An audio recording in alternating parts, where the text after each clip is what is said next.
How are we doing? We are looking at Markov chains. Markov chains is a system involving probabilities that are conditional probability events, and it's going to draw on matrices as well. We'll see what it involves. So Markov chains are for probability situations when we've got two possible outcomes, and we can also refer to these outcomes as states. Okay, two states: hot, cold, rainy, sunny, okay, heads, tails, okay? And these states, they can occur at different steps, such as in points in time. Could be Monday, Tuesday, Thursday. Is it rainy on Tuesday, given that it was rainy on Monday? That kind of thinking. All right, they're conditional statements. The second important thing, probabilities of states for the next step, it has to only depend on conditional probabilities. It only depends on the previous state. Okay, not two states before, not two steps before, or the state of 3 or 4 states before. It only depends on just the step just before it. Okay, so we'll end up with conditional probability quantities that will always remain the same. This doesn't change from step to step. Okay, and we can use Markov chains if we have a bit of starting information. It's called our initial step. If we have we know what the states are, the outcomes are at the very starting step, at the initial step, then we can work out what the probabilities will be in the next step, and then the next step after that. All right, so let's just consider this little diagram here and what it means. Let's say on Monday it was sunny. Now, what's the chances of it being sunny on Tuesday, one step later? So what the diagram says is that if it was sunny at first, then the next day, it being sunny, has a probability of 0.8. But if it was sunny on one day and then the next day it was rainy, it has a probability of 0.2. Okay? If it was rainy on one day and then sunny on the next, then that's a probability of 0.6. And if it was rainy on one day and then rainy on the next day, that's 0.4. Okay? And that's not going to change regardless of what day it is. So, thinking about that in terms of a tree diagram, here's the idea. If we know that it's rainy on today, on one point in time, rain. So given that it was rainy, and then whether it's going to be rainy or not rainy on the next day, on tomorrow, then that's dependent on if it was rainy in the beginning, and the conditional probability amounts are going to change, going to be different. Okay, so this whole system can be represented as a tree diagram. But sometimes if we are looking at not just the next step, but 5 steps from now, where we've got too many branches to try and compute and make sense of. So we must have a more efficient system of working it out. And this is where the power of the Markov chains comes in, because it's going to be represented in matrices. Okay, and the matrix is a very useful way of doing big computations, big calculations. Okay, so let's name a few of the parts. This thing here is our future state matrix. This is the probability of the states in some future step n.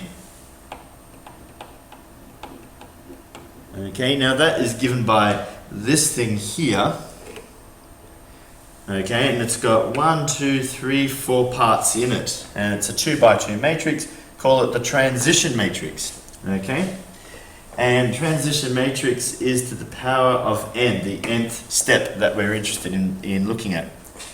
And here's our initial state matrix. All right, this is what's happening initially, way up here. Is it going to be rainy or is it going to be sunny? And what's the probabilities go there? So we can put probabilities in there. Okay. Let's apply that idea using a tree diagram for this given problem. And then let's compare that same problem using matrix form. So it says, an elderly lady likes both jasmine and green teas. Nice. She drinks no other types of tea every day. So there's 2 outcomes, 2 states. Drinks jasmine or drinks green tea. Okay? She switches from day to day. If she drinks jasmine one day, she drinks green tea the next day with a probability of 3/4. Now, what does that mean? Let's think about that carefully. If she drinks jasmine one day, so given that jasmine was drunk on one day, then green tea the next day, the next step with that probability. Okay, so I'm going to summarize that line in a probability statement using our G's for drinks green tea and J for drinks jasmine tea. Now, these happen on different days. All right, this is the event on a particular day, so I can use the little subscript I to represent what day it is. Day 1, day 2, day 3, and so on. So the first bit I have, what's the probability that she drinks green tea on the next day? So that's I plus 1, given that she drinks jasmine tea one day. And that is 3/4. Okay? Well, having found that, I also need to think about what else I can work out about this event. Okay, if I know the probability of one event, I can work out the probability of the complement of that event. So then the question is, well, what's the complement event to this statement? All right, let's try and word it. If she drinks jasmine one day, then she does not drink green tea the next day. So not green tea, given that jasmine tea is drunk. What is not green tea? The only other tea she must drink is jasmine tea. So that is J at I plus 1 at the next day, given jasmine tea on the first day. And that is the complement event. And we must have a probability summing up to 1. So 3/4 plus 1/4 gives you 1. All right, so we've worked out 2 probability statements so far. Very good. Let's keep going. If she drinks green tea one day, so that is the given statement, given that green tea was drunk one day, then she drinks jasmine tea the next day. So we think of it as jasmine tea on the next day, given that green tea was drunk. All right, then that is a probability of 2/5. And if I've worked that out, what I also can get is my complement of that. And what do you think that is? I think it has to be not jasmine tea, given that green tea was drunk. So not jasmine tea is green tea. After this video, you'll be wanting to drink tea. Off you go. Grab a cup of tea and come back. Press pause. All right. So there's all our information put together. Now, having found that, that's the very important step. Having found that, let's see if we can use that information and then reinterpret it on a tree diagram. Okay? But before we do that, let's finish off the information given to us. Alright, so it says, if she drinks green tea on Monday, then what is the probability that she drinks green tea on Wednesday? And then we could think about maybe Thursday. So we've got a number of steps away from some initial steps. So there's Monday. This is the first part. This is what happens initially. Now, initially, what did she do on Monday? She drank green tea. So I'm going to grab a G. That's what she's doing on Monday. Now, on Tuesday, what could she do? What could she drink? Well, she could either drink green tea or she could drink jasmine tea. And then on Wednesday, what could she do? Well, she could drink green tea or she could drink jasmine tea if she drank green tea on Tuesday, and so on. Two possibilities. And we can keep going. We know what will happen on Thursday then. So either be green tea or jasmine tea. So having produced our tree diagram in a flash, let's put some probabilities to these outcomes. This is our information that describes what happens from day to day. So the first one says if she drinks jasmine tea in the beginning, then the chance of her drinking green tea is 3/4. Okay? But if I want to start way over here on Monday, what happens first is green tea is drunk. Okay, so I'm going to consider the greens one first. So when green tea is drunk first, then jasmine the next day is 2/5. And green tea is 3/5. Okay, now let's keep going on the green tea branch. If green tea is drunk, then that is on Wednesday. Given that it was drunk on Tuesday, then that's 3/5. And then this must be 2/5. Okay?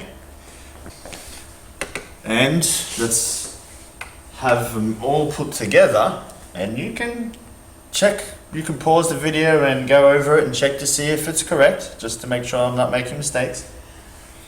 We want to now consider, once I've set up all my tree diagram, I want to consider what will be the calculation I'll need to do to answer the question. So if she drinks tea on Monday, that's what we did, green tea on Monday, what is the probability that her drinking green tea on Wednesday? Okay, so Wednesday is here, is this branch. So let's first consider this one. Drinking green tea on Wednesday. When does that occur? When does she drink green tea on Wednesday? Well, it can happen there, and it can happen there. There's two possibilities, okay? Now, when we're trying to consider all the possibilities of a probability experiment, I want you to think about the situations, about the events, the possible events in ors and ands, okay? Intersects and unions. So it could be this outcome, G and G and G, or G and J and G. Okay? When I use the idea of an and, then I'm using an intersect, which is a multiplication. And when I'm saying or, that's a union, so I use an addition.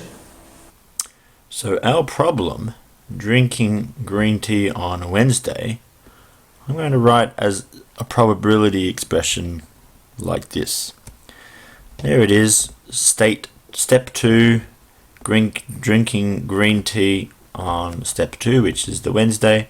Well, that is G0 and G1 and G2, this branch, all intersects, or G0 and J1 and G2, this branch. Okay.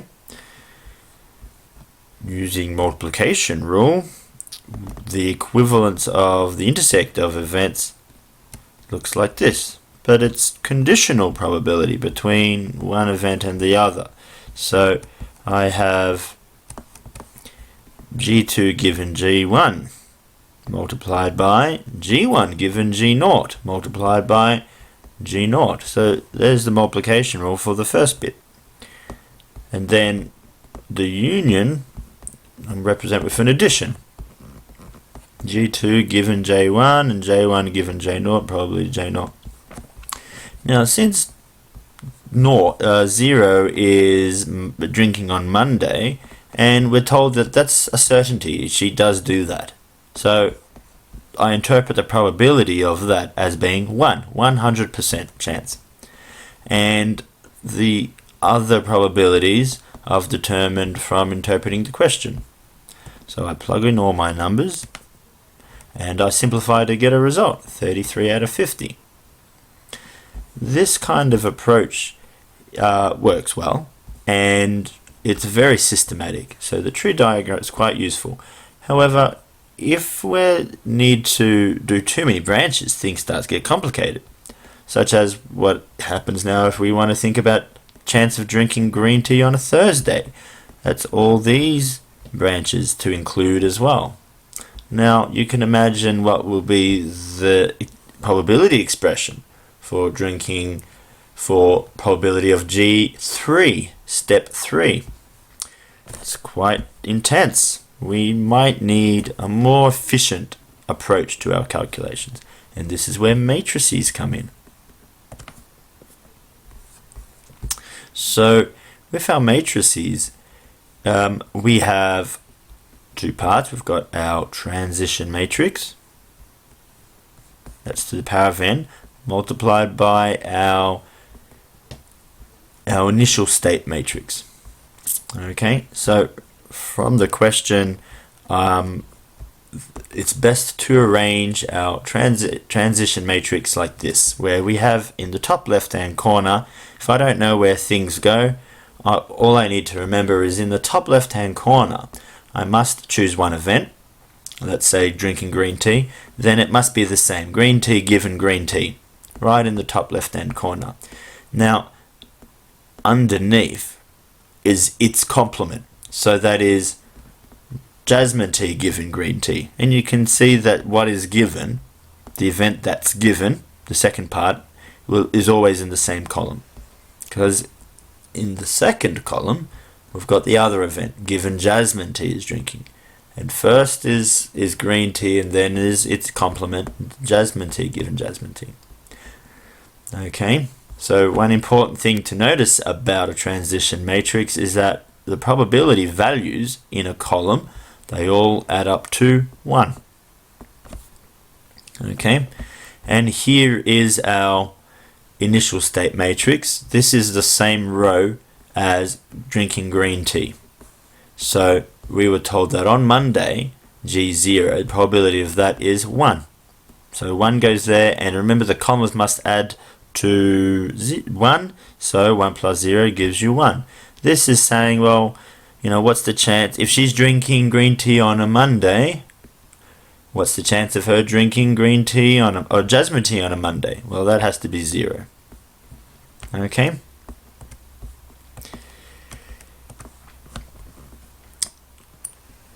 It is what we call state 0, the initial state matrix. Not what we'll find out if we explore different problems, doesn't always just have to be probabilities that go in this initial state matrix. We might also have whole numbers or percentages, like amounts of things. Okay? Now, let's think about the problem. We say we're interested in what happens on Thursday. What's going to be the chance of her drinking green tea on a Thursday? So what state is Thursday? That was state 3. We're interested in this value in our state matrix. Okay, G3. Now G3 can be determined by our transition matrix to the power of n, which is the same state we're after. then multiplied by the initial state. And that is a nice calculation, a computation that we're going to do on our CAS. Let's see how we're going to set up matrix on our CAS to do our Markov chain calculation.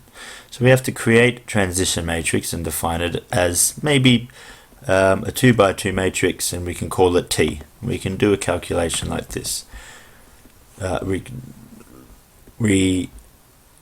bring up our create a matrix wizard. We must have 2 rows, 2 columns, and we can use the arrow and T button to define our 2 by 2 matrix as matrix T. Then we have to do the same for the initial state matrix, like this. And when we evaluate our matrix, it's quite simple. We put T to the power of what step we want, multiplied by the initial state matrix, and we get our probabilities, and that's the one we calculated before by hand using our tree diagram. And this is at step 3, transition matrix to the power of 3. This is probability of drinking green tea on a Thursday, and it gives you this calculation. Okay, and that becomes quite simple to do. Let's try this problem. So suppose that there are only 2 choices of garage in a country town, and records show that 63% of the time customers will continue to purchase their petrol from a garage A if they purchased their petrol from garage A in the previous month. So that's like an A given A. A given A. And there's 63%. Now, if we know that statement, what else could we work out from that? We can get its complement. So that must be garage B given garage A. B given A. 37%. Okay. And then it says, while 78% of the time consumers will continue to purchase their petrol from garage B if they purchased their petrol from garage B in the previous month. So that, to me, I interpret that as a B given B is 0.78 or 78%. And its complement will be A given B, 22. Very good. Suppose that in month 0, so this is information regarding the initial state now, 33% of customers choose garage A and 67% choose garage B. So what do you think that would be? Well, probability of A0 is 33, probability of B0 is 67. Okay, I think you're getting the hang of this. Now, notice how I didn't write it as 0.33 or 0.67. I'm going to leave it as a whole number, but percentage number out of 100. Okay, because I want my answer at the end to be also some number out of 100. Because we're interested in a percentage. Later on the question asks, B, the percentage of the customers choosing each garage in month 3. So if my initial state matrix is going to have information about a percentage, my final state matrix is going to have information about a percentage as well. But before we look at that, let's set up our transition matrix. Well, when we do a transition matrix, remember we're going to put the event of the same type, A given A, in the top left hand corner. So this one here, A given A, will go in the left hand corner, and so the first row will have the A's in it. And all the rest should fall out. And it will look like this. There's our transition matrix.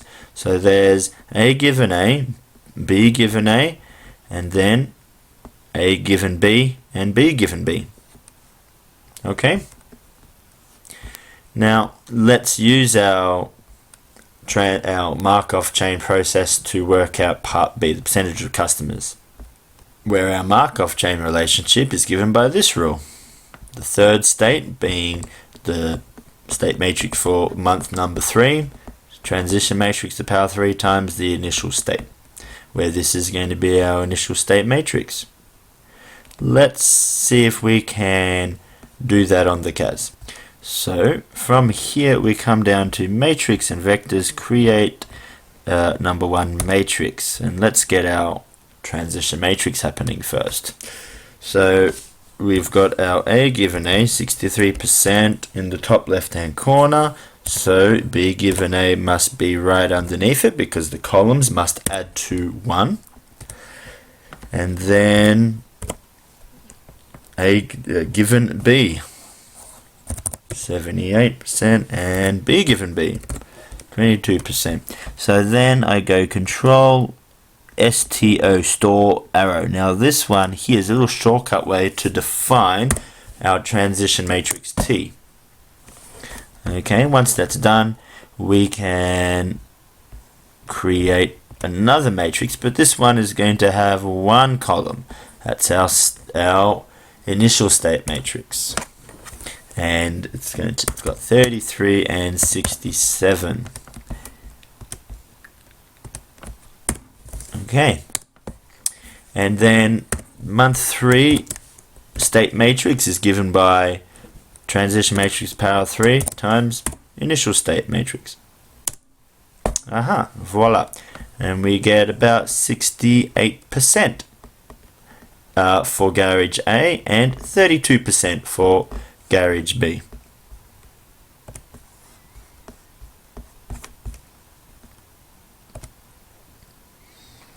Now, this is an exam problem, and this problem in fact appeared on exam 1 where no CAS is allowed. So how do we have to draw on our matrix multiplication skills, doing it by hand. Okay, and so it's an important thing to be able to do. Let's see if we can work through it. So Joe has either tea or coffee at morning breaks. Oh, it's another one of those tea and coffee drinkers. We hate them. If she has tea one morning, the probability that she'll have tea the next morning is 0.4. Okay, so and if she has coffee one morning, then the probability she has coffee the next morning is 0.3. So from those 2 lines, I want to be able to summarize all my conditional probability statements and amounts. Alright, so probability of T given T is this one. That's 0.4. So from that we can get coffee given T at 0.6. And then if she drinks coffee one morning, probably she'll drink coffee the next morning. Coffee given coffee is 0.3. So that means T given coffee must be 0.7. Okay, so that's the ideas we're looking for. For every one piece of information, we're aiming to get 2 probability statements, the event and its complement. Next sentence, suppose she has coffee on Monday morning. So if she has coffee on Monday morning, she can't have tea Monday morning. So 100% certainty for coffee at C0, and that means T0 must be 0 probability. Okay, so now we go ahead and set up our transition matrix, draw a 2 by 2 matrix, and I'm going to choose to maybe, let's put T given T in the top left hand corner. Okay, so T given T in the top left hand corner, and then 0.6 underneath, and then down here will be C given C, the bottom right corner, 0.3 and then 0.7 up top. Okay, so since I've chosen T given T in the top left hand corner, then probability of T must be on top in the state matrix. Okay, now if I think about how many steps is Wednesday away from Monday, then if Monday is 0, Tuesday is 1, and Wednesday must be 2, second step. So I'll have transition matrix to the power of 2. Okay, there's my initial state matrix. And computing a matrix like this, it might be useful to put it in fraction form, because fractions are a bit like whole numbers and allows us to do some whole number calculations. Okay, now in multiplying these matrices, First, I'm going to do the 2 by 2 matrix multiplied by this 2 by 2 matrix. And the process, remember, is always row multiplied by column. Okay?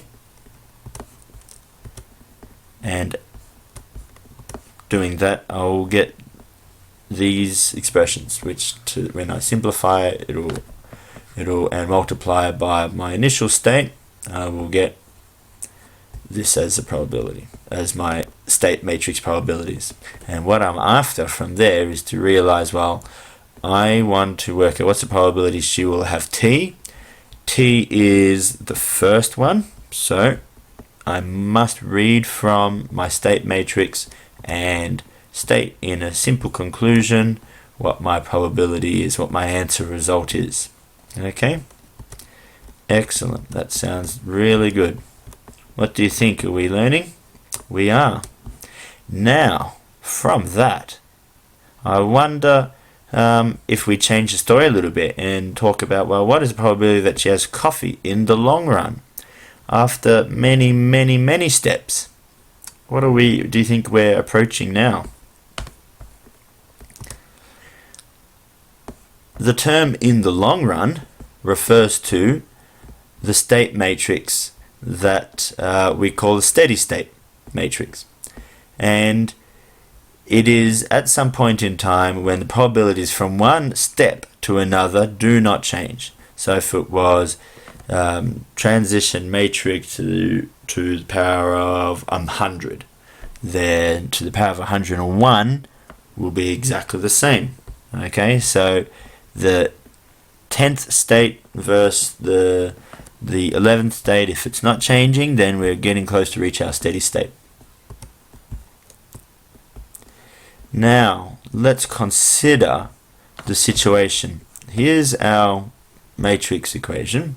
Now, in the long run, n is going to be very, very large. So in the past, what we've done, we've taken once we've defined our transition matrix, initial state matrix, and we might say, oh, in the long run, that's like saying, well, n to t to a very, very high number. We get a result like that, numerical result. So we know we're at the steady state because if I go to another one more number to the power of 10,001, it's exactly the same. It hasn't changed. Okay, so it's steady. It's a constant probabilities there. And doing something like that, 10 to the power of 10,000, is only practical on the CAS. Can't do that by hand, can we? But what happens if we need to find the steady state in an exam 1 situation? We have to have some way of doing it by hand.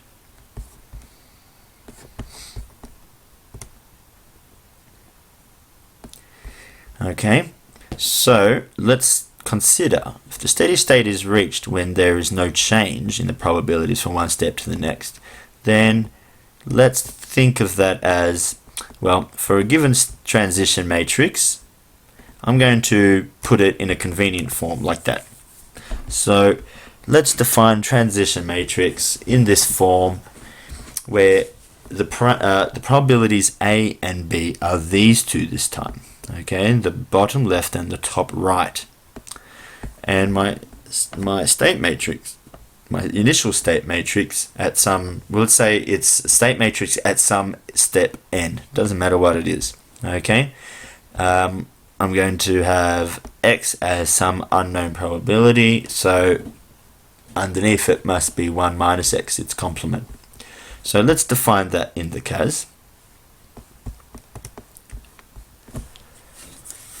Okay, so there they are, defined in the CAS as I've labelled it.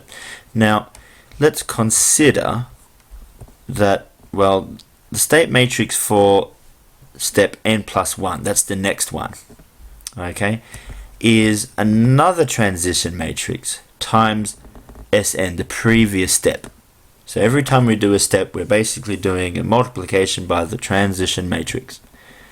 Now, the steady state is achieved when there's no change between the previous probabilities of the previous states and the next one. So Sn is equal to Sn plus 1. They haven't changed probabilities. They're the same state matrix. So that means we get this. Now, I've defined those in CAS, I'm going to produce this little equation and see what we get. So S is equal to transition matrix times S, and if we're at the steady state, then they will be equal, and we get a nice little expression there. Now, I don't know, that looks a bit messy. What I am interested in is what is my steady state matrix, and that is this X parameter. If I know X, then I can work out also 1 minus X easy enough. So I'm going to solve that set of equations for X,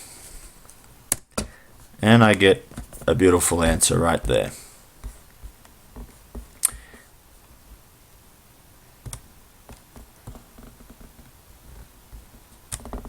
Now, that's nice and convenient. Basically, it's saying that I can use my transition matrix in this form where I'm identifying the bottom left probability and the top right probability, and I'm able to calculate what are my steady state probabilities using these rules. Nice shortcut rules. Okay? And it's an easy thing to do, and they will give you the exact value of the steady state probabilities. And we don't need to go ahead and go t to the power of 10,000 on the CAS. We can do that by hand now using those rules.